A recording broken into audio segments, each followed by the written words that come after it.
Capricorn, varagize unobaya bata. Tonic, varagize destiny technique.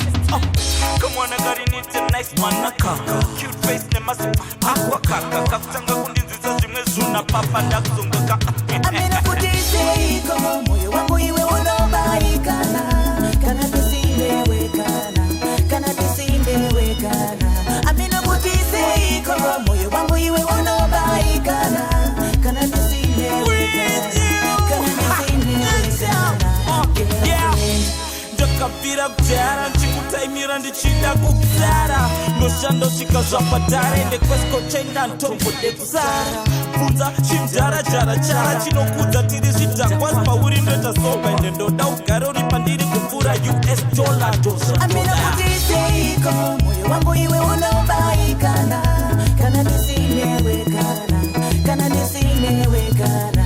Amina kutise iko, moyo wangu iwe unobaikana. Kana nisimewe kana, kana nisimewe kana. Girlfriend, usiponoita stresi, ndichiti ule uwe fesi.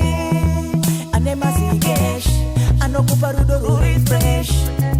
Kana panopona, kana panopona. Ukasada irafon.